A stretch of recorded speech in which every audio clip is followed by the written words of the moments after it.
Hello friends, my name is Arwen and I'd like to welcome you back to another virtual story time from the Durham County Library. Today I have a story for you about a little girl named Masha who was very brave and very smart and outwitted a bear. Masha lived with her grandparents in a tiny village, and one day she was out gathering mushrooms in the forest. Now Masha knew the forest very well, so she wasn't worried. However, while she was looking for mushrooms, she got very distracted because she was so interested in finding mushrooms. You know when you're looking for something like a neat rock or shells at the seashore and you get very focused?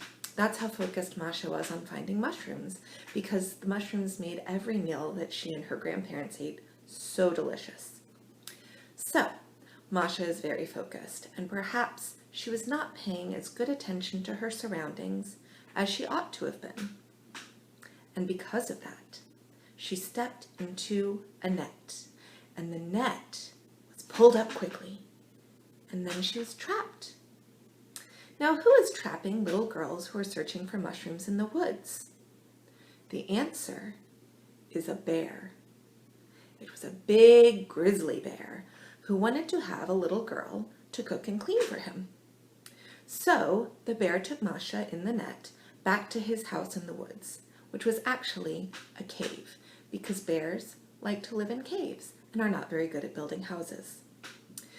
The bear kept Masha in his cave and had her cook and clean for him, and he would keep her tied up during the day so that she couldn't get away, and when he was out looking for other little girls, because you can never have too many people cooking and cleaning for you, and when he got home at night, he would untie her and watch her as she cooked and cleaned.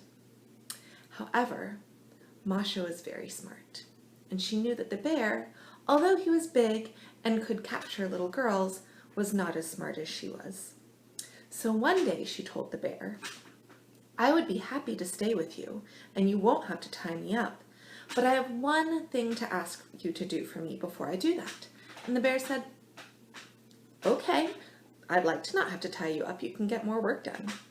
So Masha said, "I would like you to take 2 pies that I will bake tomorrow to my grandparents so that they know that I am alive and okay," because she was very worried about her grandparents being very worried about her, which grandparents are when their grandchildren go missing. The bear agreed because he thought, this is no big deal. I'm happy to take some pies to some old people if it means that I'll have a servant forever and not have to worry about her running away. So, the next day, Masha made 2 pies. At least, that's what the bear thought.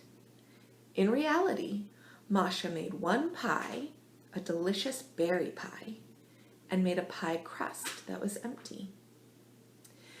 And she said to the bear, "I'm going to put the pies in the basket. And here is the rule. You may not taste the pies. They are only for my grandparents."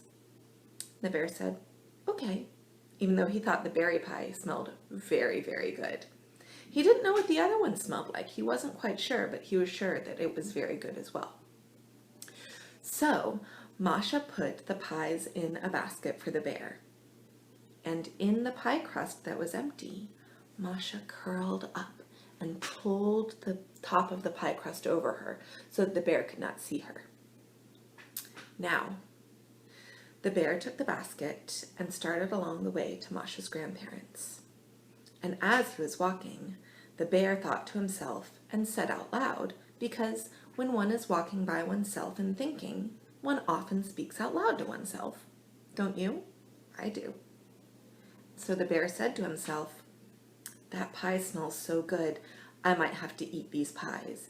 I will tell the little girl that I delivered them and she won't know the difference."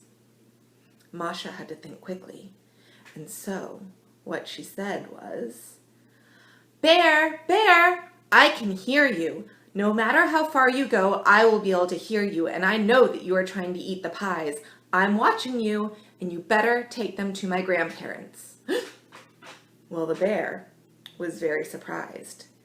And he wasn't very smart, remember? And so he didn't think, oh, maybe Masha's around here somewhere and watching me, and that's what's happening. No, He believed that she was watching from the cave and could see him and could speak loud enough that he would hear her in the forest. And so the bear went to the grandparents' house and brought them the pies. Now, the grandparents were at first very concerned to see a large grizzly bear leaving a basket on their steps. But as the grizzly bear ambled back into the forest, they opened their door and opened the basket, and there was Masha, so happy to be home, and they shared the berry pie that she'd baked and had a beautiful afternoon. And after that, Masha was very, very careful when she went to hunt for mushrooms in the woods to make sure that she did not step into a bear's trap. Thank you again, and I hope you have a wonderful day as well.